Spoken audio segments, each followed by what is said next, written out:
नमस्कार, आप जुड़ चुके हैं वेल एक्सप्रेस न्यूज़ के साथ। सावन का तीसरा सोमवार और भक्त यहाँ पर जो है माथा टेकने आ रहे हैं। मैं इस वक्त पहुँचा हूँ पीर खो मंदिर में।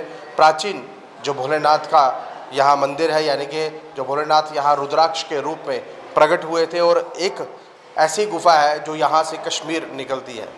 ये बात तब की है जब यहाँ कहीं ना कहीं जामन जी रहा करते थे, और जामन जी का भी यहाँ पर मंदिर है, वो भी यहाँ पर स्थित है। और भोलेनाथ का रुद्राक्ष के रूप में हम आपको जो है वो शिवलिंग जो है उसका हम आपको दर्शन कराएंगे। और इस वक्त जो भक्त यहाँ पहुँचे हैं, मैंने पहले भी बताया, तीसरा सोमवार यानी कि सावन का तीसरा सोमवार, जिस पर दर्शन करने के लिए इस वक्त वक्त जो है वो लगातार पीर खो मंदिर में पहुँच रहे हैं। और इस मंदिर के साथ साथ पूरे देश भर में जो सावन का महीना चल रहा है, कांवड़ यात्रा चल रही है, उसके अलावा भी ये वो पीर खो मंदिर की अंदर का रास्ता है जो जहाँ पर छुप कर जाना पड़ता है। और यहाँ पर भगवान भोलेनाथ जो है आपको दिखेंगे, जो कि रुद्राक्ष के रूप में यहाँ पर प्रकट हुए। भगवान गणेश जी की ये तस्वीर यहाँ लगी हुई है, और ये वो रास्ता है जो जाकर कश्मीर अमरनाथ में निकलता है। यही वो दिव्य शिवलिंग कहा जाए जो प्रकट हुए थे यहाँ पर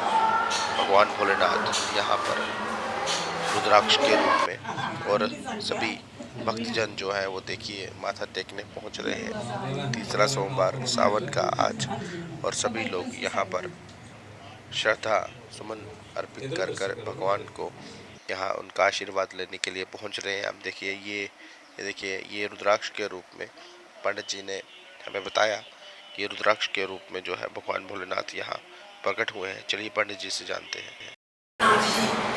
जब श्री राम जी ने जब लंका में युद्ध किया था, लंका में युद्ध करने के बाद अयोध्या नगरी में लौटे। श्री राम जी ने सभी को कहा, आपकी जो इच्छा मांगो, मैं आपकी इच्छा पूर्ण करूं। सभी की इच्छा पूर्ण हो गई। जामन जी ने कहा, मेरी युद्ध करने की इच्छा है। उन्होंने कहा, आप किसके साथ युद्ध करोगे? हमारा युद्ध समाप्त हो चुका है, आप किसके साथ युद्ध करने जाते थे? उन्होंने कहा, आपके जैसे योद्धा से मैं युद्ध करने जाता हूँ। श्री राम जी ने कहा था, मैं इस युग में आपकी इच्छा पूर्ण नहीं करूंगा, मैं श्री कृष्ण भगवान के अवतार में आऊँगा, आपकी इच्छा मैं पूर्ण करूंगा, भगवान शिव की तपस्या करो। जामंद जी स्थान ढूंढते आ रहे थे जिसको जम्मू तवी कहते। तवी के किनारे में एक शेर और बकरी दोनों एक घाट में पानी पी रहे थे। जामंद ने सोचा, सभी से जो पवित्र स्थान है मेरे के लिए यही है। जामंद ने अपनी शक्ति से रास्ता बनाया गुफा के अंदर आने के लिए, जहाँ पर बैठ के तपस्या के भगवान शंकर प्रकट हैं, एक मुखी रुद्राक्ष के रूप में प्रकट हुए। यहाँ कहा, जामंद जाओ रास्ता बनाओ अमरनाथ के लिए, अमरनाथ मेरे दर्शन करोगे, आपकी युद्ध करने की इच्छा जो अवश्य पूर्ण होगी। जामंद ने यहाँ से रास्ता खोदना शुरू किया। रास्ता खोदते तक अमरनाथ तक गए। अमरनाथ में दर्शन करके वापस आ गए। एक सत्राजीत का नाम का राजा तथा द्वारका में, उसने सूर्य भगवान की भक्ति करके मणि प्रकट की समर्थक मणि।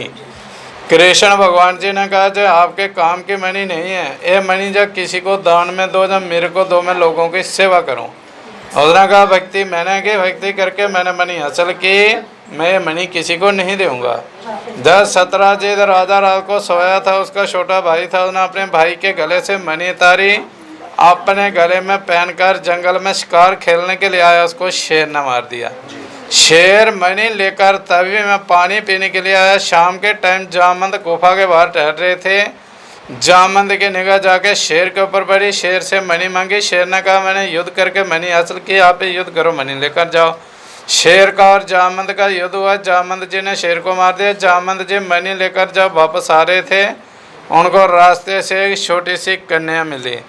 कन्या को गोद में लिया, मणि उसको खेलने के लिए दी। जब सत्राजीत राजे ने सुबह होते देखा मेरे गले में मणि नहीं है, उसने अपने भाई को देखा, घर में नहीं था। उसने अपने सैनिक भेजे देखने के लिए।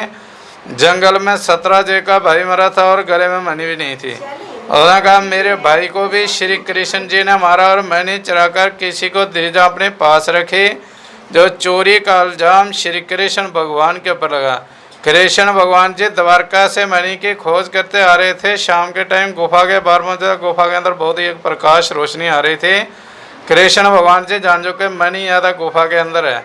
जैसे कृष्ण भगवान मणि लेने के लिए गुफा के अंदर आए, जामंद की बेटी जो मणि के साथ खेल रही थी, उसने जब कृष्ण भगवान जी को देखा तो जोर जोर से रोना शुरू हुई। जामवंत अपनी व्यक्ति में बैठे थे, उनको अपनी बेटी की रोने की आवाज़ सुनाई दी। उन्होंने खड़े होकर कृष्ण भगवान के ऊपर वार किया।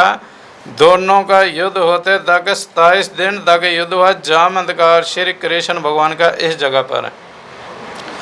27 दिन के बाद जामवंत जी ने हाथ जोड़ के कहा, अपने असली रूप में मेरे को दर्शन दो, मेरे साथ इतनी देर कोई युद्ध नहीं कर सकता।